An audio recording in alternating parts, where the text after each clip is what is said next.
Cray est le chef du clan le plus puissant du monde, A Grieving Soul, et il est très respecté pour sa sagesse et son pouvoir, mais en réalité, c'est un vrai faible qui veut juste trouver un moyen de quitter son travail. Nous voyons Cray faire la queue lors d'une réunion du clan des chasseurs de trésors, et il a l'air de ne pas vouloir être là, mais il n'a pas le choix. Dans ce monde, les chasseurs de trésors sont des célébrités, car ils explorent les coffres aux quatre coins du monde et risquent leur vie contre les fantômes, le tout sans assurance maladie. C'est un travail dangereux, mais la promesse de gloire et de richesse pousse des dizaines de personnes à devenir chasseurs de trésors chaque année. Pour cela, ils rejoignent souvent un clan comme First Steps, qui est largement reconnu dans la capitale comme l'un des meilleurs qui ait jamais existé. Il s'agit d'un ensemble de groupes qui s'entraident, et s'il y a tant de gens à rejoindre, c'est parce que, à moins de s'appeler Jean Wu, il y a une limite à ce que l'on peut faire en tant que chasseur solitaire. Cray essayait d'en finir sans trop attirer l'attention sur lui, mais la fille derrière lui se met à parler et lui demande s'il est ici pour rejoindre un groupe. Cray tente de l'ignorer jusqu'à ce qu'elle s'en aille, mais avant qu'il ne s'en rende compte, elle s'est déjà avancée devant lui et se présente. Elle s'appelle Ruda et est une chasseuse de niveau 3. Elle tend donc la main à Cray, mais celui-ci refuse de la lui serrer, bien qu'il lui donne son nom. Ruda est déçue que Cray ne lui ait pas serré la main, mais elle s'en remet et commence à parler d'elle. Jusqu'à présent, elle chassait en solitaire, mais elle est tombée sur un coffre-fort appelé le repère du loup blanc, et comme elle ne pouvait pas s'en occuper seule, elle a voulu rejoindre un groupe. C'est alors que l'homme devant eux se retourne et dit à Ruda qu'elle ne devrait pas essayer de s'attaquer à des coffres aussi dangereux que le repère du loup blanc, alors qu'elle n'est encore qu'au niveau 3. Il sourit et la traite d'amatrice inexpérimentée car, même si elle est de niveau 3, elle est encore une débutante comparée aux autres chasseurs professionnels. La dispute s'envenime, Ruda se met en colère et Cray regrette de ne pas être restée à la maison pour ne pas être mêlée à cette histoire. Ruda sort ses couteaux et s'apprête à attaquer l'homme, mais avant qu'elle ne fasse quoi que ce soit, un garde s'approche et rappelle à Ruda que nous ne sommes pas dans les rues de Londres et que si elle continue, elle sera exclue de la réunion du clan. Elle se rend compte qu'elle a perdu son sang-froid pendant un moment, alors elle range ses couteaux et s'excuse pour son emportement, pendant que Cray essaie de faire comme s'il n'était pas là. Un peu plus tard, Cray arrive à la réunion du clan, et Ruda est toujours avec lui parce qu'il est la seule personne qu'elle connaisse ici. Elle est stupéfaite de voir tous les puissants chasseurs présents et se sent un peu dépassée, car elle n'a jamais mis les pieds dans un tel endroit. Elle demande à Cray s'il est déjà venu, et lui répond que c'est la 5e fois qu'il vient ici. Ruda pense qu'il doit être nul en tant que chasseur s'il doit revenir à chaque fois à la réunion de recrutement. Chez les chasseurs, le talent est primordial, et même une personne quelconque peut se faire un nom et grimper les échelons. Ruda remarque un groupe en tenue flashy de l'autre côté de la salle et interroge Cray à ce sujet. Il l'informe que le groupe s'appelle Arc Brave et que, de tous les groupes qui recrutent aujourd'hui, c'est indéniablement le plus fort. En tant que groupe, ils ont réussi une fois à terminer un coffre de niveau 7 avec seulement 6 membres, ce qui fait qu'ils sont très respectés. Si vous êtes repéré par leur chef, Arc Roden, vous êtes pratiquement assuré d'avoir une bonne carrière de chasseur, bien qu'il soit assez pointilleux sur ses critères de sélection. Ruda est intriguée par l'idée d'en savoir plus, alors elle pose des questions sur le bureau vide dans le coin de la pièce, mais avant que Cray ne puisse dire quoi que ce soit, le type de tout à l'heure s'approche et lui dit qu'il va tout lui expliquer. Ruda ne souhaite pas vraiment son aide après la dispute qu'ils ont eue à l'extérieur, mais Greg lui explique quand même. Il lui explique que le bureau appartient au groupe qui a fondé ce clan, les Griffés. Le groupe était composé de jeunes talents qui sont apparus dans la capitale il y a quelques années et qui se sont fait un nom sous le nom de The Grieving Soul, mais ce que les autres ne savent pas, c'est que le groupe légendaire est composé d'amis d'enfance de Cray. Apparemment, des rumeurs circulaient selon lesquelles le groupe The Grieving Soul recruterait aujourd'hui, mais comme leur place est vide, Greg suppose que les rumeurs étaient fausses. À ce moment-là, un gamin venu ici dans l'espoir de s'inscrire au groupe The Grieving Soul remarque qu'ils ne sont pas encore là, et il devient furieux parce qu'il pense qu'il deviendra un jour le chasseur le plus fort du monde, et que le seul groupe qui vaille la peine d'être rejoint est The Grieving Soul. Greg trouve le gamin amusant, mais Ruda n'a pas le courage de dire quoi que ce soit, car le gamin a un niveau supérieur au sien. C'est alors qu'intervient Tino, une jeune fille prête à faire taire le gamin roux par la violence, car elle est la seule à mériter de rejoindre le groupe des âmes en peine. Son partenaire tente de la calmer, car cela ne vaut pas la peine de faire une scène, même si le rouquin était vraiment ennuyeux. Pendant une seconde, on a l'impression qu'ils se sont suffisamment calmés pour éviter la bagarre, mais Greg se joint à eux avec son instigation de premier ordre, et tout d'un coup, la salle entière soutient la bagarre. Les gants sont retirés, Tino et le gamin s'affrontent. Cray sent bien que les choses vont bientôt s'agiter, et il ne veut pas être là quand ça arrivera, alors il demande à Ruda de venir dehors avec lui. Alors que le combat est sur le point de commencer, Tino a déjà l'intention de tuer le gamin pour ce qui n'était en fait qu'une vantardise, et elle appellera Saul plus tard pour qu'il s'occupe des accusations de meurtre. C'est du moins ce qui était prévu jusqu'à ce qu'elle sente une présence familière à proximité. Dès qu'elle aperçoit Cray, elle oublie le combat et fonce sur lui. Cray est pris au dépourvu par cette attaque soudaine et trébuche en arrière. Tino se retourne nerveusement, l'appelle « maître » et lui demande s'il l'a vu perdre son sang-froid. Ark s'approche à son tour et salue Cray, qui attendait son arrivée. De toute façon, il n'aurait pas pu commencer la réunion du clan avant l'arrivée de Cray, puisqu'il est à la fois le maître du clan et le chef des âmes en peine. Tous ceux qui ne l'ont pas encore reconnu sont choqués d'entendre cela, car cela signifie que Cray doit être la personne la plus importante ici. Cependant, toute l'attention qu'il reçoit le rend malade, et il a vraiment envie de rentrer chez lui. Il y a plusieurs années, lorsque Cray et ses amis d'enfance sont arrivés dans la capitale, ils ont nettoyé tous les coffres des débutants en un temps record, mais il y avait un problème, Cray n'avait aucune idée de ce qu'il faisait. Il a été sauvé d'un monstre et ses coéquipiers ont pensé qu'il baissait intentionnellement sa garde pour servir d'appât. Il a accepté, mais il était sur le point de se faire dévorer. Ils partageaient tous le même rêve, devenir des chasseurs exceptionnels, mais contrairement aux 5 autres, Cray était exceptionnellement ordinaire. Il savait que tôt ou tard, il ne serait plus qu'un fardeau pour le groupe, et il ne voulait pas que ses amis lui en veuillent pour sa faiblesse, alors il décida de quitter le groupe de lui-même. Cependant, lorsqu'il a essayé de démissionner, il a fini par être nommé chef du groupe. C'est ainsi qu'il est devenu le chef de ses amis d'enfance vraiment doués, mais il aimerait vraiment pouvoir se retirer de la vie de chasseur. Ruda et Greg n'arrivent toujours pas à croire qu'ils ont parlé au maître du clan pendant tout ce temps. Alors que Cray est assis sur sa chaise, Ark s'approche et demande si Cray est arrivé en retard parce qu'il voulait observer la foule comme un simple citoyen. Cray dit qu'il s'est juste endormi, mais Ark ne l'écoute pas et croit fermement que Cray est arrivé en retard volontairement. Pour une raison ou une autre, Cray a beau essayer de s'expliquer, les gens le comprennent toujours mal et le font passer pour meilleur qu'il n'est en réalité. Tino n'aime pas la proximité d'Ark avec Cray, elle veut donc le faire expulser du clan, mais Cray n'en a pas l'intention. Tino est un chasseur de niveau 4 qui est aussi l'apprenti d'une amie d'enfance de Cray, Liz, et elle le fréquente beaucoup. Ark demande à Cray s'il a de bons candidats à recruter, mais il n'est pas nécessaire d'ajouter de nouveaux membres au clan pour l'instant. Cependant, comme Ark ne recrute presque jamais de nouveaux membres, Cray profite de l'occasion pour lui demander s'il prendra sérieusement en considération les recommandations qu'il lui fera. Ark répond qu'il acceptera tout ce que Cray choisira, ce qui surprend tout le monde. Le vice-capitaine tente donc de le dissuader de prendre une décision aussi irréfléchie. Cependant, Ark lui coupe la parole et dit que toute personne choisie par Cray sera digne de rejoindre son groupe. Tino commence à rougir parce qu'elle pense qu'Ark envisage de la recommander, mais elle n'aime pas non plus Ark, alors elle est un peu hésitante quant à savoir si elle doit accepter ou non. Soudain, l'enfant de tout à l'heure, qui s'appelle Gilbert, soit dit en passant, se présente devant la foule et est tout à fait prêt à mendier si c'est ce qu'il faut pour être accepté par Cray. Cray essaie de se demander si Gilbert est un bon choix ou non, mais il abandonne rapidement, car il n'est pas un bon juge. Il n'a aucune idée de la façon dont on peut savoir si quelqu'un deviendra fort à l'avenir, alors il décide de s'en remettre à la chance. Il dit à Gilbert qu'il est prêt à le recommander, mais à une condition. En tant que chasseur, le plus important est de s'assurer que l'on gagne toujours. S'il manque de force, il finira par mettre les membres de son groupe en danger, Cray veut donc qu'il démontre qu'il a la capacité de toujours gagner. De plus, depuis que Cray a commencé sa carrière de chasseur, il n'a jamais perdu, mais c'est parce qu'il n'a jamais participé à un vrai combat. Quoi qu'il en soit, Cray retire l'un de ses anneaux et annonce à tous les chasseurs présents que la première personne qui présentera cet anneau à Ark sera acceptée dans son groupe. Le premier à recevoir l'anneau est Gilbert, mais cela ne dure pas longtemps, car moins d'une seconde plus tard, Tino lui saute dessus et le frappe si fort au visage qu'il est projeté à l'autre bout de la pièce. Gilbert a probablement besoin d'un médecin maintenant, mais personne ne se concentre sur lui car le ring roule actuellement sur le sol. Alors que tout le monde hésite d'abord à agir, il ne faut pas longtemps avant qu'il ne commence à se battre à son sujet. C'est alors que Cray décide de partir, et même si le bar est en train d'être détruit au moment où il sort, il dit « Ce n'est pas mon problème » et rentre chez lui. Cependant, le lendemain matin, c'est devenu son problème, car la bagarre dans le bar a fait la une des journaux. Apparemment, l'endroit a été entièrement rasé à cause de la bagarre, mais heureusement, il n'y a pas eu de victimes civiles à la fin de la journée. À la suite de ces événements, Eva lui annonce que l'association des explorateurs souhaite le rencontrer en privé, et Cray sait déjà que cela signifie qu'ils vont l'engueuler. Il demande comment Ark a pris la nouvelle, et Eva lui dit qu'Ark l'a plutôt bien prise et qu'il en a ri.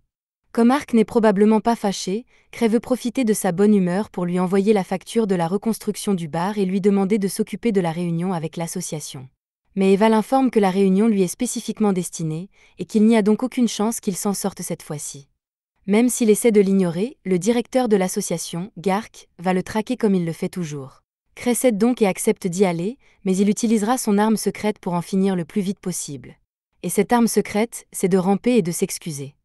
Il fait également valoir que les seuls dégâts concernent le bar, que personne n'a été blessé et que le propriétaire du bar a été dédommagé pour les réparations, et qu'il ne devrait pas y avoir d'autres problèmes. Gark n'a pas encore eu l'occasion d'engueuler Cray, mais après avoir vu ce dernier s'excuser, il laisse tomber pour l'instant. Cependant, même s'il n'y a pas de plainte officielle contre lui, Cray doit assumer la responsabilité de ses actes. C'est pourquoi Gark lui confie une quête, qu'il n'a pas le droit de refuser.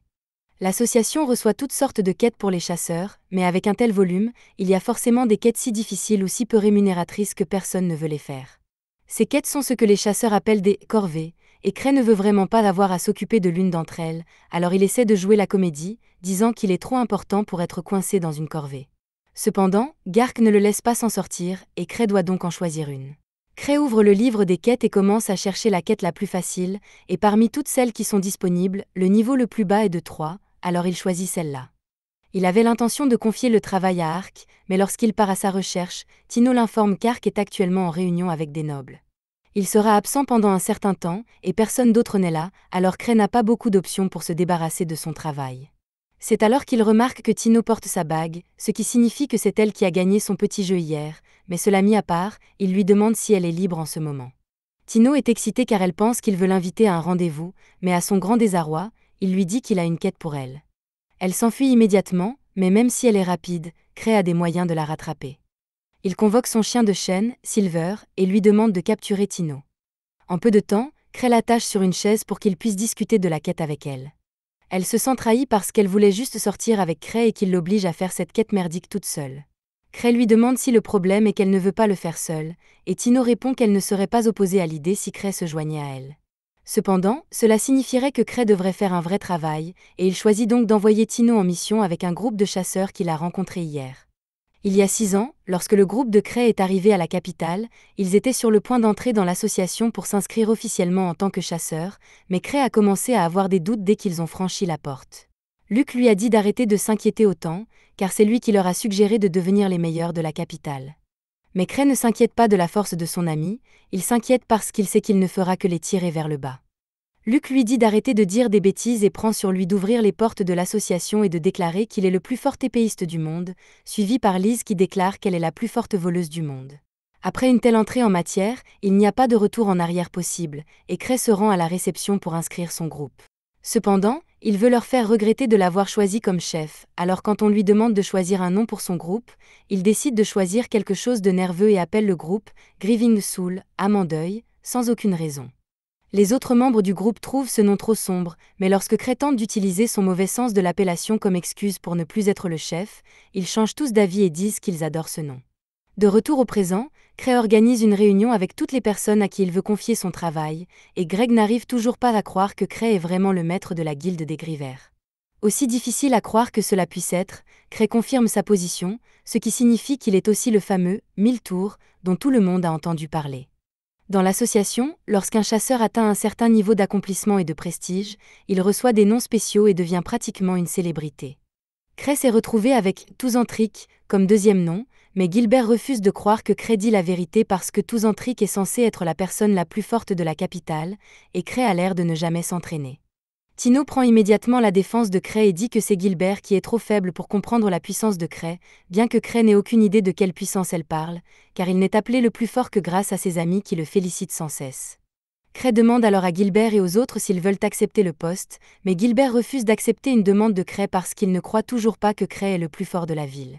Greg essaie d'empêcher Gilbert de parler, car qui sait ce qui pourrait arriver si la personne la plus forte de la capitale se mettait en colère, mais Gilbert s'en moque et enfonce ses doigts dans le nez de Greg. Comme Gilbert semble ne pas vouloir participer, Cray renonce à le convaincre et passe à Greg. Greg accepte volontiers la demande de Cray, et il ne reste plus que Ruda. Comme la quête se déroulera dans un repère de loups, Cray a pensé que ce serait parfait pour elle, puisqu'elle essayait déjà de le nettoyer. Ruda n'est pas vraiment ravie d'avoir été choisie comme coéquipière, mais elle accepte. Cray est heureux de l'entendre et dit à Tino que si elle a besoin de plus d'aide, elle peut demander à quelqu'un d'autre du clan de l'accompagner. Tino supplie Cray de rejoindre l'équipe, mais il refuse catégoriquement. Maintenant qu'il a réglé la question du groupe de Tino, Cray se retourne pour partir, mais Gilbert n'aime pas le fait que Cray l'ignore, alors il décide de défier Cray en duel, et s'il perd, il rejoindra l'équipe. Cray déteste qu'on le défie, alors il trouve une solution simple et accepte le duel, mais à condition que Tino se batte à sa place. Tino est d'accord avec cet arrangement car elle est très énervée contre Gilbert qui a osé insulter et remettre en question son maître, mais elle en profite pour montrer à Cray à quel point elle peut être flexible avec de superbes angles de combat. Gilbert s'est peut-être fait casser la figure par Tino hier, mais il dit qu'il a juste été pris par surprise et qu'il ne perdra pas contre elle une deuxième fois. Une fois qu'il aura battu Tino, il s'attaquera à Cray. Cray commence à s'énerver et n'a pas l'intention de se battre pour quelque raison que ce soit aujourd'hui, mais comme Gilbert semble si confiant, Cray l'informe que Tino est de niveau 4, tout comme lui. Tino renchérit en disant qu'il est hors de question qu'elle perde face à quelqu'un comme lui, et pour affirmer sa domination, elle laisse tomber ses armes au sol. Ruda et Greg commencent à s'inquiéter, car même si Tino est plus forte, le fait de se battre sans armes la désavantage sérieusement. Dans des circonstances normales, Tino devrait gagner ce combat car même si les deux sont au même niveau, Tino a gagné tous ses niveaux lors de missions en solo et a beaucoup d'expérience dans le combat contre les humains, elle devrait donc pouvoir gagner même sans son arme. Cependant, Gilbert possède l'épée de flamme pérorale, qui est un joker suffisant pour faire pencher la balance en sa faveur s'il l'utilise correctement, ou qu'il aurait fait s'il n'avait pas jeté son épée et décidé de se battre également à main nue. C'était sans aucun doute une décision stupide, mais Gilbert refuse d'être méprisé et veut se battre sur un pied d'égalité avec Tino. Tino sait maintenant qu'elle peut gagner, et elle dit qu'elle veut aller manger une glace avec Cray après avoir battu Gilbert. Au début du match, elle charge et frappe le visage de Gilbert. Celui-ci parvient à esquiver le premier coup, mais il reçoit tout de même un coup de pied au visage qui l'envoie valdinguer comme la dernière fois. Le combat semble déjà terminé, mais Gilbert se relève et revient à la charge pour continuer à se battre. Il ne fait pas grand-chose et se fait immédiatement attraper par une prise d'étranglement, mais au moins il a de l'esprit, même s'il s'efforce de le faire. Gilbert parvient finalement à se libérer de l'emprise de Tino. Cependant, il est immédiatement envoyé au sol par un coup de poing à l'arrière de la tête. Il ne se relèvera certainement pas cette fois-ci. Tino commence à célébrer et remercie Cray de l'avoir aidé à devenir si forte, bien que Cray n'ait jamais fait quoi que ce soit pour l'entraîner. Greg et Ruda n'en reviennent pas que Tino soit si forte, et Gilbert n'arrive pas à admettre qu'il y a quelqu'un de plus fort que lui. Depuis le jour où il a pris une épée pour la première fois, Gilbert a su qu'il était destiné à devenir un chasseur. En s'entraînant, il s'est rendu compte qu'il surpassait facilement les compétences des épéistes professionnels. Lorsqu'il fut enfin en âge de s'inscrire comme chasseur, il vint à la capitale et forma un petit groupe pour commencer à nettoyer les coffres. Jusqu'à présent, il n'avait jamais connu la défaite, mais même si elle ne l'aime pas, Tino peut apprécier que Gilbert soit un épéiste fort, et elle l'encourage à prendre son épée s'il veut continuer à se battre. Gilbert refuse à cause de son orgueil, et Tino est déçu parce qu'un orgueil aussi stupide ne peut que vous faire tuer. Même si Gilbert déteste l'admettre, Tino a raison, et s'il s'était agi d'un vrai combat, il aurait été tué plusieurs fois à l'heure qu'il est. Il doit se rendre à l'évidence qu'il n'est pas aussi fort qu'il le pensait, mais à ce moment-là, Cray l'appelle et devine que Gilbert a dû quitter son ancien groupe à cause d'une différence de force. Gilbert est choqué car Cray a tout à fait raison, et Cray lui explique qu'un problème similaire s'est posé dans son groupe, mais qu'il n'est pas parti à cause de cela, même s'il l'aurait voulu. Gilbert comprend alors que Cray surpasse tous ses coéquipiers et que Grieving Soul est le groupe le plus fort de la capitale, ce qui lui donne une toute nouvelle perspective sur ce que signifie être le plus fort. Cray remarque alors l'épée de Gilbert et lui donne un léger coup pour voir ce qu'elle peut faire.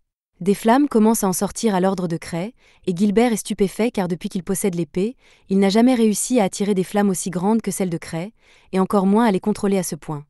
Et Cray n'a même pas eu besoin de saisir l'épée par la poignée pour le faire. Dans ce monde, la matière mana est une substance grossière, et bien qu'elle soit omniprésente, elle n'est pas visible à l'œil nu. Cependant, dans les coffres au trésor, la matière mana est condensée dans toutes sortes de formes physiques.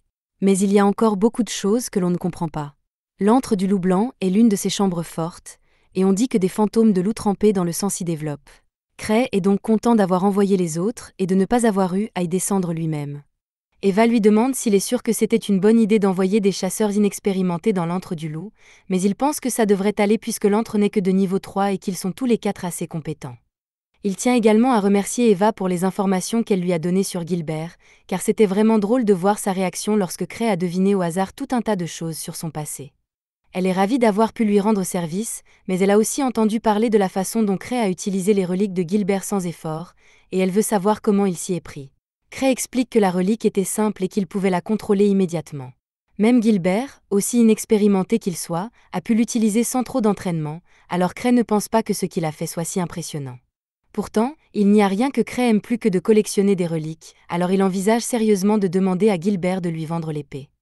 Mais Eva met immédiatement un terme à cette idée, car Cray consacre une grande partie de son budget à la collection de reliques. Sa collection étant déjà très importante, elle ne comprend pas pourquoi il en voudrait une autre. Cray lui explique que chaque relique est unique, et que même s'il possède plus de 20 anneaux, il peut toujours en acheter d'autres. Eva se rend compte qu'elle n'arrive pas à le convaincre, mais même s'il a des revenus considérables, elle ne peut pas le laisser tout dépenser pour des reliques. Tous les bénéfices de l'association A Grieving Soul sont répartis équitablement entre les membres, quelles que soient les contributions, de sorte que, même si Cray ne fait presque rien, il reçoit un gros chèque à la fin du mois. Cray ne veut pas abandonner sa collection de reliques, alors quand il remarque qu'une de ses reliques a besoin d'être rechargée, il s'en sert comme excuse pour quitter la conversation. Il va voir un membre de l'association et lui demande de l'aider à recharger sa relique avec de la magie, et ils sont heureux de l'aider puisque Cray fait toujours beaucoup pour eux. Pendant que la relique de Cray est rechargée, l'homme parle à Cray d'un fantôme voyou qui est apparu sur la route du Nord et qui a détruit une caravane.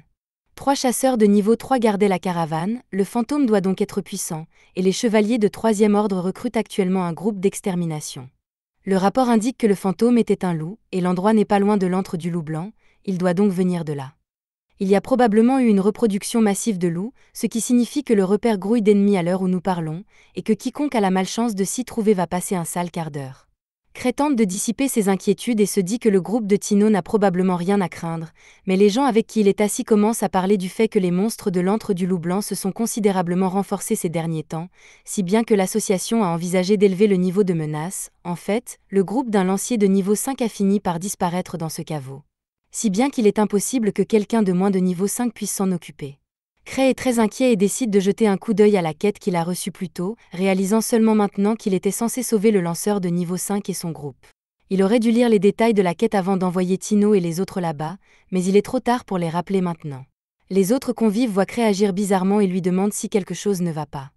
Il leur répond qu'il a envoyé Tino dans l'antre du loup blanc. Ils sont horrifiés que Cray ait envoyé Tino, qui n'était que de niveau 4, dans une chambre forte qu'un groupe de niveau 5 n'aurait pas pu vaincre. Ils supposent que Cray devait savoir à quel point c'était dangereux et qu'il l'a envoyé là-bas dans le cadre de sa formation, car quel genre de professeur irresponsable enverrait son élève dans une mission aussi mortelle sans avoir fait de recherche au préalable? Cray se lève soudainement et dit qu'il doit s'occuper de quelque chose d'urgent. Une fois dans les couloirs, il commence à avoir une crise de panique et tente de la justifier en disant que Tino est assez douée, qu'elle peut donc s'en sortir et que Gilbert est presque aussi fort qu'elle tant qu'il utilise son épée de flamme. Cependant, Cray se souvient qu'il a utilisé toute la puissance de l'épée lors de sa démonstration, donc si Gilbert ne l'a pas rechargée par la suite, cette épée est pratiquement inutile. Alors que Tino et les autres s'approchent de l'antre du loup blanc, ils commencent à sentir une aura dangereuse, même s'ils n'ont pas encore atteint l'antre. Tino s'attendait à ce que cela se produise puisque c'est Cray qui l'a envoyée en mission, c'est pourquoi elle a rédigé un testament au cas où elle mourrait. Bien qu'elle soit sûre de ne pas mourir parce que tout cela a été parfaitement calculé par Cray, elle pense que le fait qu'il les ait choisis pour l'accompagner dans cette mission doit également avoir été mûrement réfléchi. Mais Greg ne pense pas que ce soit possible puisque Cray ne les a rencontrés qu'hier. Gilbert reconnaît que c'est improbable, mais il ne pense pas que Cray ait pu faire des recherches sur chacun d'entre eux avant même qu'ils ne se soient rencontrés. D'ailleurs, l'incident du pub faisait probablement partie de son plan. Ainsi, bien que cette mission soit bien au-dessus de leur niveau, Tino est sûr que Cray ne les enverrait pas au hasard dans une mission à laquelle ils n'ont aucune chance de survivre. Malheureusement, c'est exactement ce que Cray a fait, et il en est tout retourné. Il décide d'aller les sauver lui-même. Il se rend dans sa chambre cachée et commence à prendre toutes les reliques qu'il peut transporter. Eva l'aperçoit alors qu'il s'en va, et elle pense elle aussi que Cray a intentionnellement envoyé Tino dans cette dangereuse mission, juste pour la mettre à l'épreuve. Et même s'il a manifestement tout prévu pour qu'elle ne risque pas de mourir, il doit tout de même être un peu inquiet, et il va donc prendre de leurs nouvelles. Elle remarque même que Cray porte la relique de bave de Citri, dont la possession est techniquement contraire à la loi impériale, mais il ne sait pas ce qu'il attend, alors il veut être prêt. Il se rend sur le balcon et s'équipe d'une relique de combinaison ailée afin de pouvoir se rendre au repère des loups blancs le plus rapidement possible. En partant, Eva espère qu'il reviendra à bon port, car la dernière personne à avoir utilisé cette combinaison ailée est morte après avoir percuté un mur la tête la première. Après une longue et difficile bataille, Tino et les autres ont finalement réussi à vaincre le loup, et Greg est soulagé qu'il ait réussi à l'abattre, mais Tino n'est pas satisfait de la façon dont l'équipe s'est comportée dans cette bataille. Il n'y avait qu'un seul loup, ils avaient donc l'avantage du nombre, mais ils ont quand même eu beaucoup de mal à l'abattre. À ce propos, Greg demande à Gilbert pourquoi il n'a pas utilisé son épée de feu, ce qui aurait rendu le combat beaucoup plus facile. C'est alors que Gilbert leur explique que son épée est en fait à court de mana, ce qui est étrange, car il aurait juré l'avoir chargée il y a quelques jours. Il se rend compte que la cascade de Kraï a dû décharger la relique et qu'il ne peut plus la recharger ici, ce n'est plus qu'une épée normale. Ruda pense qu'il vaudrait mieux faire demi-tour, car cette mission est déjà bien plus dangereuse que ce qu'on leur avait annoncé. En fait, dans ces circonstances, Greg est presque sûr que les personnes qu'ils sont censés sauver seraient déjà mortes, et qu'il ne servirait à rien de continuer.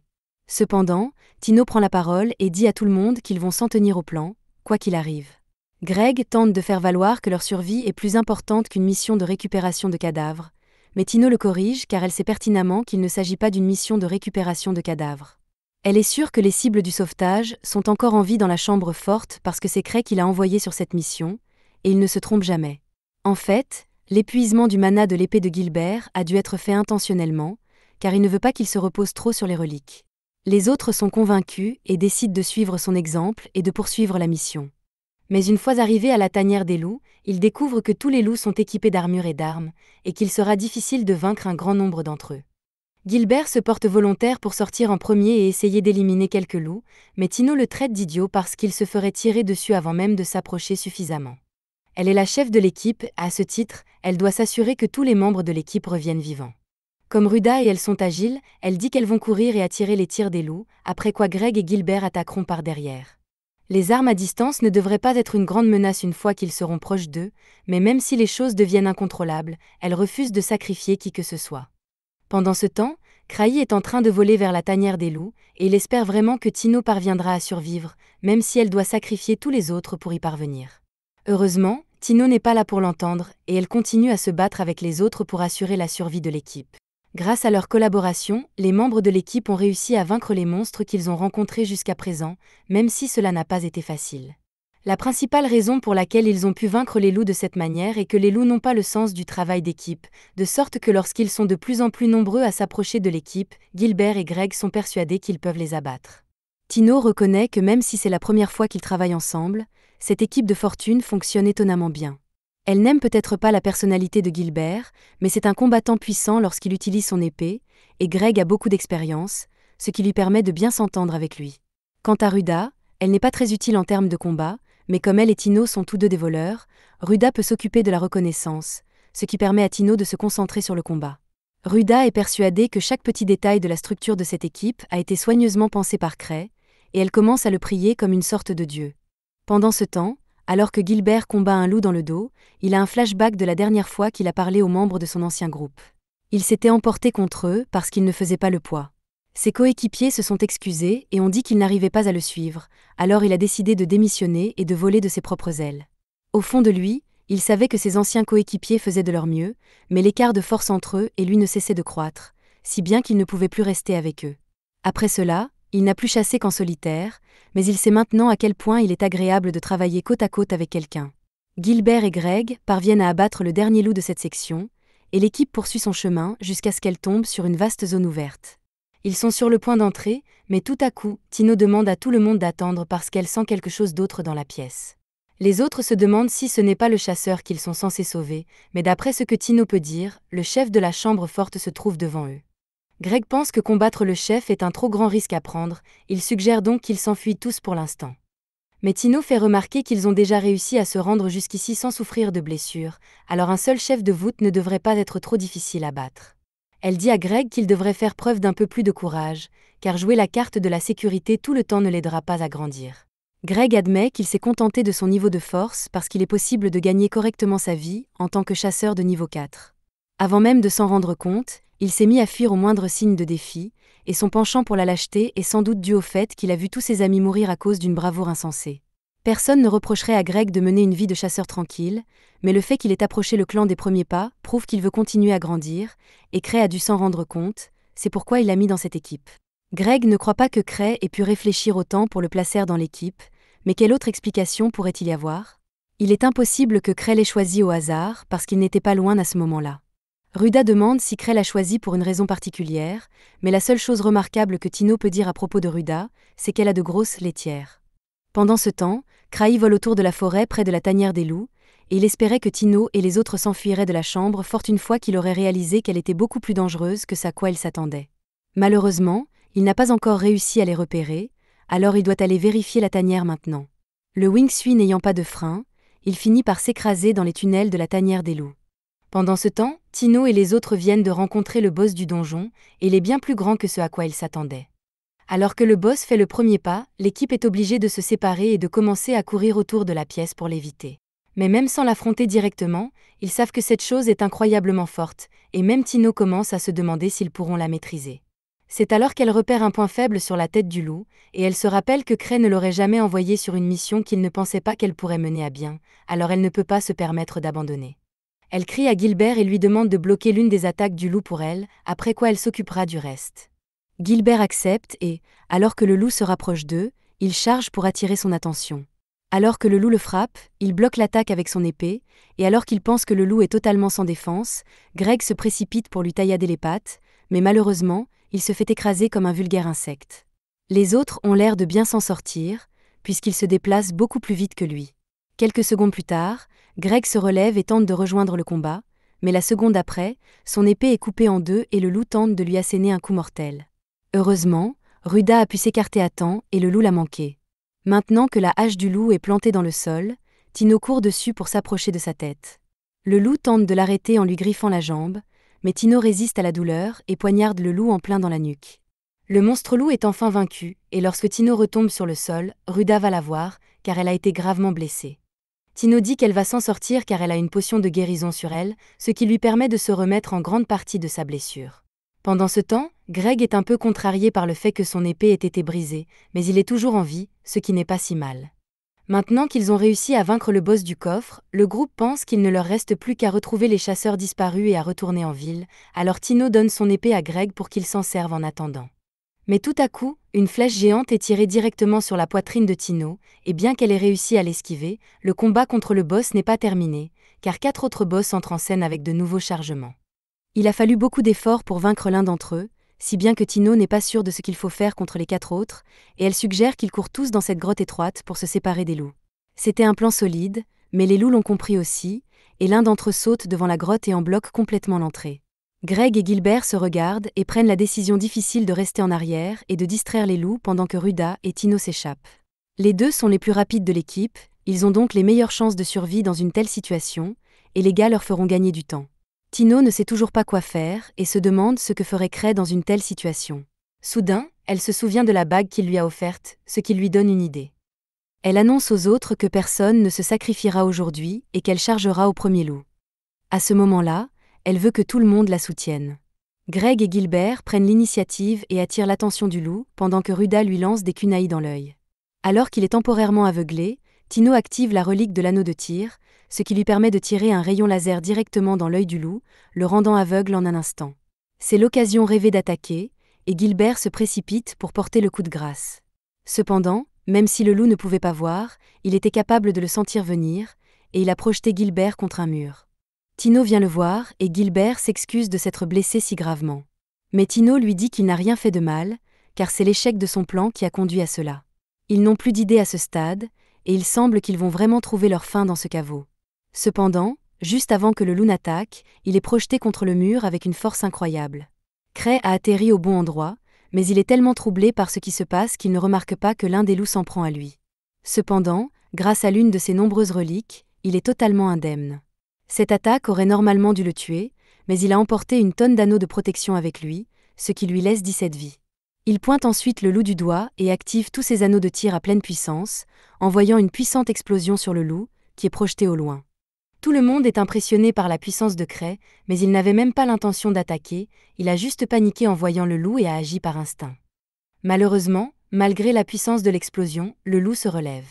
Cray s'y attendait, car il sait que les anneaux de tir n'infligent que peu de dégâts. Il est à nouveau encerclé, et il est vraiment heureux d'avoir apporté autant d'anneaux de protection avec lui, mais s'il veut s'en sortir, il va devoir utiliser la bave interdite.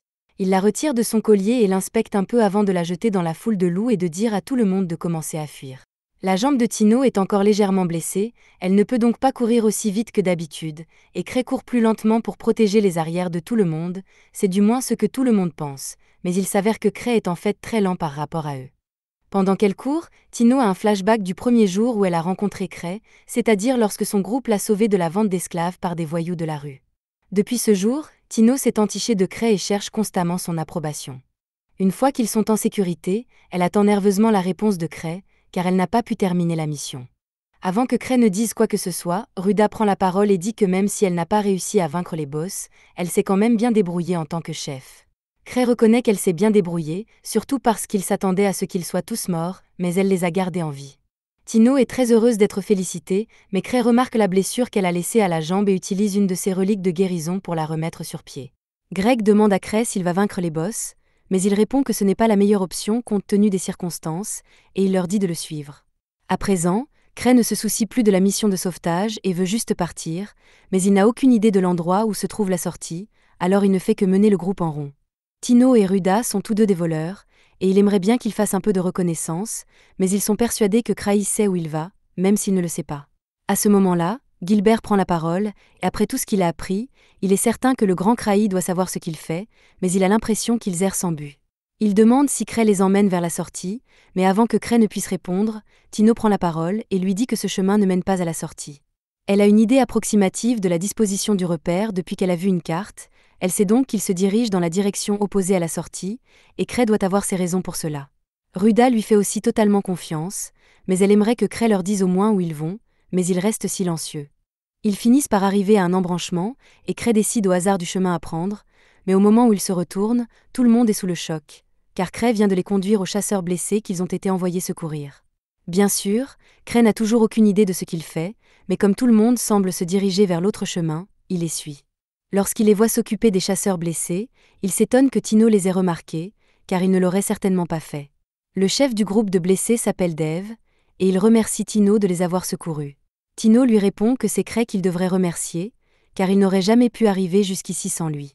Cray essaie de leur dire qu'il n'a fait que deviner la direction à prendre et qu'il ne mérite donc pas d'être félicité, mais aucun d'entre eux ne le croit une seconde et pense qu'il est simplement modeste. Ruda a donné aux chasseurs blessés quelques potions pour les aider à récupérer, mais ils perdent encore beaucoup d'énergie car ils n'ont pas mangé depuis longtemps. C'est alors que Cray trouve la solution idéale, car il a emporté avec lui un sac magique.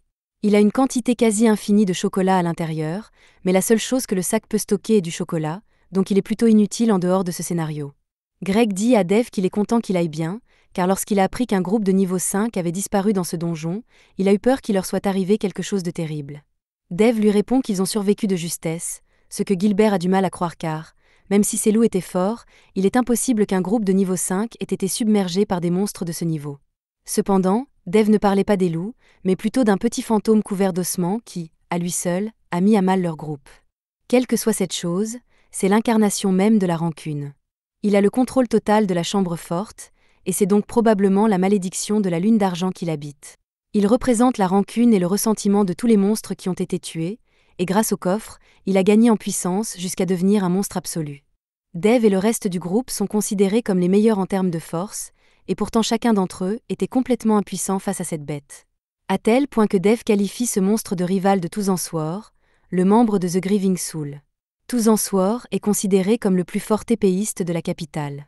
Il a étudié toutes les techniques d'épée orthodoxes, puis les a utilisées pour apprendre encore plus de techniques. C'est un prodige insondable, capable d'abattre des ennemis par dizaines, et tout cela avec une épée en bois. Luke n'est pas une personne à prendre à la légère, et Cray pense qu'il est exagéré de dire qu'un fantôme est aussi fort que lui. Après tout, si un tel fantôme existait vraiment, Luke l'aurait chassé depuis longtemps. Mais étant donné que le fantôme a complètement décimé un groupe de niveau 5, Cray ne pense pas que Tino et leur groupe seront en mesure de gagner contre lui, alors Cray regrette de ne pas avoir confié ce travail à Ark, pour ne pas avoir à s'en occuper.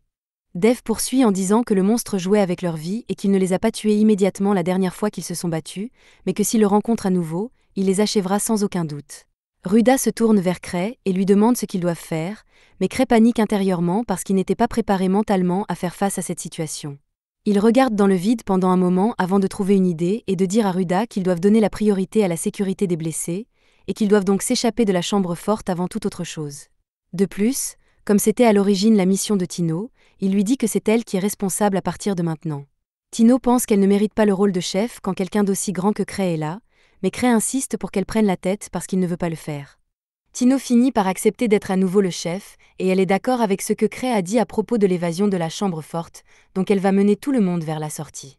Il devrait pouvoir y arriver plus rapidement puisque Cray a complètement guéri sa jambe, mais Cray lui dit de ne pas oublier qu'il y a encore des blessés dans le groupe, et qu'elle ne doit pas courir trop vite pour qu'il puisse la suivre. Il dit surtout cela pour lui, car il n'a aucune chance de suivre la vitesse de Tino alors qu'il n'est pas en forme. Après avoir traversé la voûte pendant un moment, Tino dit à tout le monde qu'ils se rapprochent de la sortie, et qu'ils ont eu de la chance jusqu'à présent puisqu'ils n'ont pas rencontré le fantôme mortel. Mais si cette chose apparaît, Dave promet de servir de bouclier à tout le monde pour leur donner le temps de s'échapper. Tino lui assure que ce ne sera pas nécessaire car tant que Cray est avec eux, elle est sûre que tout le monde s'en sortira vivant. Mais Cray n'est pas du tout convaincu que tout le monde s'en sortira vivant. En fait, il envisage sérieusement d'attraper Tino et d'abandonner les autres si le monstre apparaît, mais pour l'instant, il décide de rester optimiste.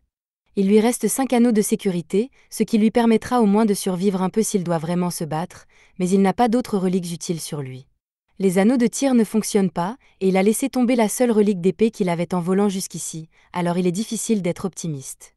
À ce moment-là, tout le monde sent que quelque chose s'approche d'eux, alors ils se mettent tous en position de combat, et Cray se place devant Tino pour la protéger. Il n'a pas de relique d'attaque sur lui, mais il est prêt à utiliser son corps comme un missile humain avec la combinaison ailée s'il le faut. L'aura de la grotte change lorsque le fantôme commence à s'approcher d'eux. Tout le monde est terrifié, car ils savent déjà qu'ils n'ont aucune chance contre cette chose. Cependant, Tino voit quelque chose d'encore plus terrifiant apparaître derrière le monstre, et un sentiment de malheur imminent l'envahit, si bien qu'elle suppliquerait de l'aider. Cray semble savoir qui est la deuxième silhouette, mais il est plus confus qu'effrayé, car il n'a aucune idée de la raison de sa présence. À ce moment-là, la deuxième silhouette fait un pas éclair et élimine le fantôme d'un coup de pied. Après cette démonstration de force, il ne fait aucun doute pour Cray qu'il s'agit de Liz. Elle s'approche alors de Cray et pour s'en assurer, lui demande si c'est bien qu'elle ait donné un coup de pied dans le mur parce qu'elle ne sait pas vraiment ce qui se passe ici. Cray lui répond qu'elle n'a pas à s'inquiéter et elle est heureuse de l'entendre. Puisqu'elle est enfin parvenue à Cray, elle lui dit qu'elle a trouvé une de ses reliques d'épée sur le sol alors qu'elle était en chemin. Ruda et Gilbert comprennent immédiatement qui est Liz, mais Dave n'a jamais entendu parler d'elle, ce qui met Liz en colère car elle ne peut pas croire qu'il y a des chasseurs qui ne connaissent pas les âmes en peine. Elle avait déjà passé une mauvaise journée avant d'arriver ici parce qu'elle avait couru jusqu'à la maison juste pour voir Cray, mais on lui a dit que Cray était allé dans cette chambre forte. Au début, elle pensait que Cray s'inquiétait trop parce qu'elle était sûre que Tino aurait pu s'occuper de la mission tout seul, alors imaginez sa déception en découvrant que Tino est incapable de s'occuper d'un coffre-fort aussi mineur tout seul. Gilbert essaie de défendre Tino et d'expliquer qu'elle n'a rien fait de mal, mais Liz ne veut rien entendre et lui donne un coup de pied dans le mur, et il est pratiquement au bord de la mort à cause de ce coup. Maintenant qu'il n'y a plus de distraction, elle se remet à crier sur Tino pour être un faible incompétent après tout l'entraînement qu'elle a subi. Tino commence à demander pardon, et Cray trouve cela difficile à regarder car Liz est très dure avec Tino. Pendant que Liz hurle sur Tino, le fantôme se remet du coup de pied qu'il a reçu, et Ruda et Greg versent des potions de soins sur Gilbert pour l'empêcher de mourir du coup de pied. Cray ne veut pas que Tino reçoive lui aussi un coup de pied, alors il essaie de calmer Liz et lui dit qu'elle ne devrait pas être en colère contre Tino. Il l'a envoyée ici pour sauver des chasseurs, et elle a accompli sa mission, il n'est donc pas juste de la traiter d'incompétente après tout ce qu'elle a fait. Dès qu'elle entend Cray dire cela, toute sa colère disparaît et elle demande à Cray si Tino a vraiment fait du bon travail. Cray lui assure que Tino l'a vraiment impressionné. Pendant qu'il parle de gens impressionnants, Cray félicite Liz d'avoir enfin appris à se retenir dans ses attaques. Liz est très heureuse d'être félicitée, même si elle ne voit toujours pas l'intérêt d'affaiblir certaines de ses attaques, mais comme Cray insiste constamment sur ce point, elle a appris à freiner ses coups. Cray est content qu'elle ait suivi son conseil, mais elle devra peut-être encore y travailler car Gilbert est dans un état critique à cause de son coup de semonce. Tino s'excuse encore une fois pour tous les problèmes qu'elle a causés, mais Liz n'est plus fâchée. Elle lui dit qu'elle a un bon talent, mais qu'elle devra travailler beaucoup plus dur pour compenser son manque de force. Le fantôme s'est regroupé avec l'un des chefs des loups et se prépare à attaquer à nouveau le groupe. Mais alors que tout le monde est effrayé, Liz est simplement agacée parce que le monstre a eu l'audace de sortir une mitrailleuse comme s'il allait faire quelque chose. Elle ramasse son masque, alors que le loup commence à lui tirer dessus, elle reste plantée là parce que les balles se déplacent beaucoup trop lentement pour constituer une menace. Au moment où le pistolet n'a plus de munitions, Liz est toujours là, indemne, et non seulement elle a quelques balles dans la main, mais elle a même eu le temps de créer un motif avec le reste des balles qu'elle a attrapées. Elle avait déjà surmonté sa colère, mais après avoir appris que Tino avait perdu contre un monstre armé, elle est encore plus furieuse qu'elle ne l'était auparavant. Liz esquivait déjà les balles à l'âge de 10 ans, c'est donc une insulte à sa force qu'un monstre pointe une arme sur elle en pensant qu'elle fonctionnera. Elle allait montrer à quel point il est facile d'abattre un fantôme comme celui-ci, alors elle fait un saut périlleux arrière dans les airs, et en retombant, elle donne un coup de pied en plein dans le loup géant, le divisant en deux et le faisant exploser. Ce n'était pas difficile du tout, et elle ne comprend pas pourquoi Tino n'a pas fait la même chose pour vaincre le loup il y a longtemps. Pendant qu'elle parle, le fantôme sort son épée et charge sur Liz, mais comme pour le premier, Liz pense qu'il aurait dû être facile pour Tino de vaincre quelque chose d'aussi faible que lui. Après avoir attrapé l'épée avec 2 doigts, elle lui donne un coup de genou dans les airs et commence à lui asséner coup sur coup, tout en reprochant à Tino d'être trop faible pour y arriver tout seul. Tino fond en larmes, et Cray se sent mal pour elle, mais c'est un phénomène assez courant avec Liz comme entraîneur. Lise est la chasseuse la plus rapide du monde, et son incroyable vitesse lui a valu le surnom d'ombre étouffée. Une fois que tout est terminé, Tino, Ruda et Gilbert se retrouvent à la guilde, et Gilbert les informe qu'il souhaite donner à Cray son épée de flamme, car il a appris qu'il s'en servait trop. Il a donc l'intention d'entraîner son corps à partir de zéro, jusqu'à ce qu'il soit capable d'attraper des balles comme Lise. Aucun des autres ne pense qu'il en sera capable, mais s'il veut vraiment ressembler à Lise, Tino pense qu'il devrait en savoir plus sur les masques qu'il porte. Tout le monde pense que Cray a fait cela intentionnellement pour cacher les forces de son groupe, mais en réalité, lorsqu'il a commandé les masques pour les âmes en peine il y a 6 ans, il a oublié de faire découper des trous pour les yeux, ce qui fait que tous les membres du groupe se battent en permanence à l'aveugle. Maintenant qu'une crise a été évitée, vous vous souvenez du Citri Slim que Cray a utilisé pour faire diversion. Il a été créé par l'une des amies d'enfance de Cray, Citri Smart, qui est la plus grande alchimiste du monde.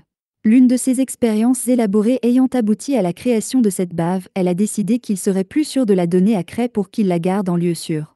Mais lorsqu'il a essayé de l'ouvrir, Citri l'a averti de ne pas le faire car cette chose pouvait détruire la capitale si elle était libérée, et comme vous le savez, Cray l'a libérée. Il est toujours dans le déni et espère que la bave apparaîtra comme par magie dans sa chambre, mais il n'a pas de chance. Il décide de s'asseoir sur son lit et d'y réfléchir rationnellement. Lorsqu'il a ouvert la fiole dans l'antre du loup blanc, il ne semblait pas y avoir quoi que ce soit dedans, et il a gardé la fiole enfermée dans son coffre-fort depuis que Citri la lui a donnée, donc la seule conclusion est que la fiole a toujours été vide, et qu'il n'y a donc pas lieu de s'inquiéter, du moins, c'est ce qu'il espère. Pendant ce temps, dans l'antre du loup blanc, une équipe d'enquêteurs a été envoyée par l'association car il se passe quelque chose d'étrange à l'intérieur, et ils doivent faire toute la lumière sur cette affaire. Cray était tellement inquiet à propos de la bave qu'il n'a pas pu dormir la nuit dernière. Alors qu'il se promène dans les couloirs, il croise Eva qui lui dit que Gark veut qu'il fasse un rapport détaillé sur ce qui s'est passé dans l'antre du loup blanc. Cray ne veut vraiment pas avoir à faire un rapport, alors il demande si Tino peut le faire à sa place puisqu'elle était techniquement le chef d'équipe pour cette mission. Eva voulait d'abord demander à Tino, mais elle est occupée à s'entraîner avec Lise dans la salle d'entraînement, et Eva n'est pas stupide, elle ne va donc pas s'en aller. Par ailleurs, Cray demande à Eva si elle a entendu parler d'événements étranges dans la capitale ces derniers temps, mais elle n'a aucune idée de ce dont il parle, car la capitale est plutôt calme ces derniers temps. Cray lui répond que ce n'est pas grave s'il ne s'est rien passé, car il espère que les choses resteront calmes. Mais maintenant qu'il en parle, Eva dit qu'elle va consacrer toutes ses ressources à l'enquête pour trouver d'éventuelles anomalies. Cray essaie de l'en dissuader, car il ne veut pas qu'elle découvre qu'il a perdu la bave de Citri, et pour sortir de la conversation, il dit qu'il veut aller voir Tino dans la salle d'entraînement. Alors qu'il s'en va, Eva repense à tout le temps qu'elle a passé à travailler avec Cray. Malgré son attitude paresseuse, il a toujours été capable de faire des prédictions précises avec peu d'informations, qu'il s'agisse de catastrophes naturelles, d'anomalies dans les coffres à trésors ou même de politique. Au début, elle pensait qu'il s'agissait d'une simple coïncidence, mais après qu'il ait eu raison si souvent, elle croit en lui sans réserve. S'il s'inquiète de ce qui se passe dans la capitale, c'est qu'il y a quelque chose de grave. Alors que Cray se dirige vers la salle d'entraînement, il voit un groupe de chasseurs qui attendent à l'extérieur. Lorsque leur chef le remarque, il lui demande de l'aide, car aucun d'entre eux n'a pu s'entraîner aujourd'hui à cause de l'entraînement de Lise. Sven lui demande de trouver un moyen de la faire cesser, mais Lise est vraiment effrayante quand elle est énervée, et Cray ne veut pas avoir affaire à elle. Sven comprend les sentiments de Cray, car personne n'aime avoir affaire à Lise en mode combat, mais aucun autre grivé n'est encore de retour. S'il tente de l'arrêter lui-même, Lise pourrait bien tuer Sven, et Cray est donc la seule option restante. Et s'il n'arrête pas Lise, Tino pourrait bien finir par mourir à cause d'elle. Cray pense que Sven exagère parce qu'il est impossible que Lise tue vraiment Tino, mais en ouvrant la porte, il voit Tino allongé sur le sol et Lise sur le point de la tuer parce qu'elle est faible. Furieuse que Tino soit incapable de bouger, elle lève la jambe et s'apprête à lui fracasser le crâne, mais juste avant, Cray l'interrompt. Lise est heureuse de voir Cray, mais elle est au milieu de quelque chose, alors elle lui demande de ne pas la déranger. Elle pense que Tino a beaucoup de potentiel, mais qu'il est si faible et qu'il se plaint de choses comme des os cassés. Lorsque Lise était enfant, elle était beaucoup plus forte que Tino, alors elle ne comprend pas ce qui l'empêche d'avancer. Cray reconnaît que Lise était plus forte que ça à l'âge de Tino, mais Tino a clairement dépassé ses limites pour l'instant, et il suggère donc à Lise d'écourter l'entraînement d'aujourd'hui et de laisser Tino tranquille. Lise s'en prend à Cray et lui demande s'il essaie de l'empêcher d'entraîner Tino, ce à quoi Cray répond par l'affirmative, si bien que Lise accepte et dit qu'elle laissera Tino tranquille pour l'instant. Mais même si Lise est prête à laisser Tino partir, Tino ne veut pas avoir l'air faible devant Cray, alors elle se relève et dit qu'elle peut continuer. À ce stade, Cray ne peut plus rien faire pour arrêter Lise, alors il ferme la porte à clé et dit à Sven et aux autres qu'ils ne pourront pas utiliser la salle d'entraînement pour aujourd'hui. Sven accepte qu'il ne peut rien faire, mais ce n'est pas si mal puisque Tino devient plus fort, ce qui est une bonne chose. Puisque Cray en a terminé, il s'apprête à partir, mais avant qu'il ne le fasse, Sven l'arrête et lui mentionne que la route du Nord a été envahie par des fantômes. Un groupe de l'Ordre des Chevaliers a été envoyé pour enquêter, mais il a été écrasé. Cray se souvient avoir entendu parler d'un voyageur attaqué par des fantômes près du repère du loup blanc, et maintenant qu'il y pense, il y a vraiment quelque chose qui cloche, et c'est probablement pour cela que Gark veut le rencontrer. Mais il ne veut pas avoir à travailler, alors il aimerait qu'Ark soit là pour s'en occuper à sa place. Ark est intelligent, fort, et les gens lui font confiance en tant que chef et combattant, alors Cray est sûr qu'il sera capable de régler ce problème à son retour. Mais d'ici là, Cray a l'intention de gagner le plus de temps possible pour ne pas se voir confier l'affaire. Sven voit l'air calme de Cray et pense qu'il est déjà en train d'élaborer un plan pour résoudre le problème, mais en réalité, Cray prévoit juste d'envoyer Sven à Gark et espère que Gark lui confiera la mission à sa place. Cray suggère à Sven de se rendre au bureau de Gark et d'accepter une mission puisqu'il ne peut pas s'entraîner aujourd'hui, et il veut aussi que Sven dise à Gark que Cray est trop occupé pour participer à une réunion avec lui. Sur ce, il se lève et s'en va, mais Sven a du mal à comprendre ce que pense Cray. Son cadet ne voit pas ce qu'il y a de si spécial chez Cray parce que, pour lui, Cray ressemble à un chef qui s'assoit et laisse ses subordonnés faire tout le travail à sa place. Sven lui répond que Cray a toujours été comme ça, mais que ce qui est important, c'est qu'il travaille toujours dans l'ombre pour assurer le bon fonctionnement du clan. Il conseille aux juniors de ne pas sous-estimer Cray, car cet homme est un monstre quand il le faut. Dans le bureau de Gark, il vient de recevoir un rapport indiquant que les lignes de lait près de l'antre du loup blanc sont inchangées, mais cela ne répond pas à la question de savoir ce qui cause tous ces incidents. Il veut en parler à Cray, mais son assistant lui dit que Cray est apparemment trop occupé pour le rencontrer, alors Gark a l'intention de rendre une visite personnelle à Cray plus tard pour ne pas éviter le sujet. Il pense que Cray est au courant de l'incident, car il n'entre jamais volontairement dans les chambres fortes, mais a récemment déclaré qu'il s'y rendait pour vérifier la situation, ce qui signifie qu'il doit se passer quelque chose d'important. Cray ne sait rien de tout cela, mais il se passe vraiment quelque chose d'important dans la chambre forte. La tour Akashi qui a mené des expériences, mais en raison des récents soupçons de l'association, elle craint que ses activités ne soient découvertes d'un jour à l'autre. L'appareil qu'ils ont créé exploite l'énorme quantité d'énergie qui circule dans les lignes de lait et la stocke ici, créant ainsi des modifications dans la chambre forte. Si la théorie du grand sorcier est correcte, cet appareil devrait permettre de créer des chambres fortes à volonté. Cependant, les recherches sont encore incomplètes et il ne peut pas se permettre de perdre son laboratoire au profit de l'association. Ses partisans s'interrogent sur l'absence de Sophie Black, qui est chargée de la défense de cet endroit, mais le grand sorcier répond que ce n'est pas de sa faute, car c'est lui qui a approuvé ses congés. Cependant, il a déjà envoyé un message pour qu'elle revienne immédiatement, elle ne devrait donc pas tarder. Il est certain qu'à son arrivée, elle résoudra le problème de l'espionnage de l'association, mais en attendant, le grand sorcier dit qu'ils doivent tous rassembler autant d'informations que possible. Cray fait un cauchemar dans lequel il est question d'une terrible catastrophe causée par la bave de Citri. Lorsqu'il se réveille, il recommence à paniquer parce qu'il ne sait toujours pas à quel point cette bave est dangereuse. Sa panique a également réveillé Lise et Cray ne comprend pas pourquoi elle est là.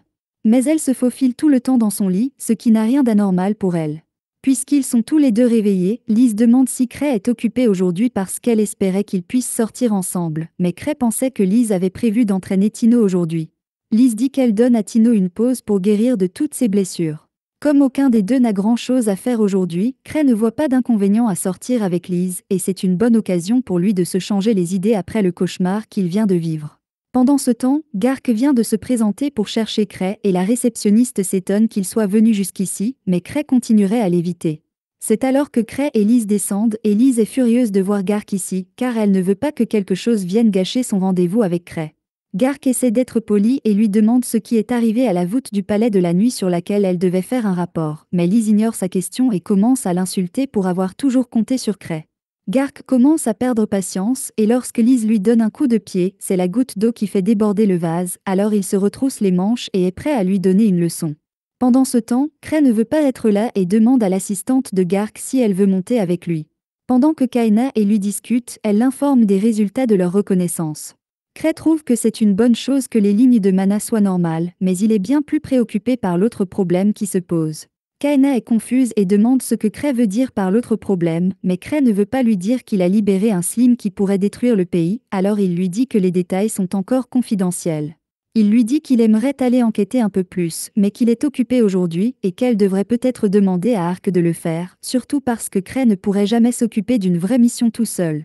Pendant ce temps, Gark et Lise sont toujours en train de s'affronter en bas, et bien que Gark soit beaucoup plus fort que Lise, elle est beaucoup plus rapide que lui, donc il n'a pas réussi à la frapper. Elle se moque de Gark parce qu'il s'est laissé déboussoler par son travail de bureau, mais cela ne fait que l'exaspérer, et il est prêt à lui jeter tout ce qu'il a sur la tête. Gark était connu comme un chasseur de niveau 7 de première classe avant de prendre sa retraite, et sa force est toujours digne de ce titre, mais Cray dit à Gark et à Lise d'arrêter de se battre avant qu'ils ne détruisent cet endroit. Gark est toujours en colère contre Lise, mais cette dernière se rend immédiatement auprès de Cray et oublie sa dispute avec Gark. Cray et Lise sortent ensemble et Lise remarque que Gark s'est vraiment laissé aller ces dernières années. Cray estime qu'il n'est pas juste de le qualifier de faible, car Lise s'entraîne encore souvent parce qu'elle est en service actif, alors que Gark doit maintenant s'occuper de toute la paperasserie. Cependant, Lise dit qu'il n'y a aucune chance que Gark réussisse à traverser la voûte de la parade nocturne dans son état actuel, alors Cray lui demande si les monstres de cette voûte étaient vraiment si forts. Le reste des Gryvers est toujours dans la voûte de la parade nocturne, mais Cray aimerait qu'il revienne rapidement, car il aurait besoin d'aide pour régler le problème des baveux. À ce moment-là, Lise donne son sac à Cray et part s'attaquer à un type au milieu de la rue. Cray lui demande ce qu'elle fait et elle lui explique que ce type les regardait avec méfiance. Cray estime que ce n'est pas une raison suffisante pour s'attaquer à un type et lui dit de le laisser partir. Il lui demande s'il va bien, mais il s'enfuit et Cray ne sait pas pourquoi. Lise est confuse et se demande pourquoi Cray laisserait s'échapper quelqu'un qui n'a manifestement rien de bon, mais elle se rend compte que Cray a dû l'ignorer intentionnellement parce qu'il a un plan, et elle s'excuse d'avoir agi à la hâte sans lui demander d'abord. Pendant ce temps, le gars trouve le chemin d'une boutique isolée et il fait partie de la tour akashique, mais il ne comprend pas comment il a été repéré puisqu'il les suivait à bonne distance. Le fait que Cray l'ait laissé partir après l'avoir attrapé amène l'homme à supposer que Cray sait tout de leur opération. Le lendemain, Lise est ravie de sortir à nouveau avec Cray, mais ce dernier lui rappelle que cette fois-ci, il ne s'agit pas d'un rendez-vous, mais de la partie la plus dangereuse de la capitale impériale, et que Cray l'a emmené ici parce qu'il cherche quelque chose. D'après les informations qu'il a obtenues d'Eva, il y a eu de nombreux incidents au cours desquels des personnes ont disparu ici. Bien qu'il puisse s'agir des meurtres et des enlèvements habituels dans la région, Cray craint que ces disparitions aient un rapport avec la bave de Citri, car cela signifierait que les incidents sont de sa faute. De plus, le rapport d'Eva indique qu'il y a un nouveau magasin de glace un peu plus loin. Cray propose donc à Lise et lui d'aller en goûter, et Lise est plus qu'heureuse de l'accompagner. Alors qu'il s'approche du magasin de glace, l'homme d'hier les observe, complètement paniqué. Personne n'aurait dû comprendre que ce nouveau glacier était en fait une base de recherche de la tour akashique, mais Cray a réussi à trouver cet endroit. Le type essaie de se calmer et décide de fermer le magasin jusqu'au départ de Cray afin de préserver le secret de la base, mais avant qu'il ne puisse le faire, Sophia entre dans la pièce. Elle vient de rentrer de mission et voit que le gars est paniqué, alors elle lui demande ce qui ne va pas. Quelques minutes plus tard, Cray et Lise arrivent au magasin de glace, mais le temps qu'ils arrivent, le membre de la tour akashique a déjà fermé l'endroit. Lise est furieuse que le magasin soit fermé, car cela gâche sa chance de déguster une glace avec Cray. Elle est donc prête à défoncer la porte sur le champ, et le membre de la tour akashique panique à l'intérieur. Mais juste avant que Lise ne détruise tout, Cray l'arrête et lui suggère que le magasin n'a peut-être plus de glace et qu'il vaut mieux laisser tomber pour l'instant. De retour au bureau du clan, Lise est déçue de ne pas avoir pu manger une glace avec Cray, mais ce dernier est toujours plongé dans ses réflexions sur la possibilité que la bave de Citri soit encore en liberté quelque part dans la ville, et qu'il doit vraiment faire quelque chose pour y remédier. Il se tourne vers Lise et lui demande quand Citri reviendra de la chambre forte du palais de la nuit, car il a quelque chose à lui dire. Citri n'est pas près de revenir, alors Lise propose à Cray de l'aider du mieux qu'elle peut. Mais ce dont Cray a besoin, c'est d'informations sur une créature magique spécifique, et Lise peut donc l'aider. Eva entre alors dans le bureau de Cray pour l'informer qu'elle a apporté une liste de chasseurs candidats à l'enquête sur le repère du loup blanc. Sven et les autres membres d'Obsidian Cross sont déjà sur place, mais Ark est absent pour le moment, et elle a donc besoin que Cray approuve la liste. Elle tente de la lui remettre, mais Cray ne la regarde même pas car il ne veut pas s'impliquer, et il dit à Eva qu'il lui fait confiance pour qu'elle s'en occupe elle-même. Pendant ce temps, les membres de la tour akashique se réunissent pour discuter du fait que Cray a découvert leur base secrète. L'endroit était parfaitement dissimulé dans un quartier délabré de la ville, mais Cray l'a facilement trouvé. De plus, il a dû faire semblant de croire qu'il s'agissait d'un magasin de glace ordinaire pour leur faire comprendre qu'il avait plusieurs longueurs d'avance sur eux. Comme ils ne connaissent pas les intentions de Cray, tout le monde est paniqué et ne sait pas comment procéder pour aller de l'avant, alors le chef se tourne vers Sophia et lui demande si elle a de bonnes idées.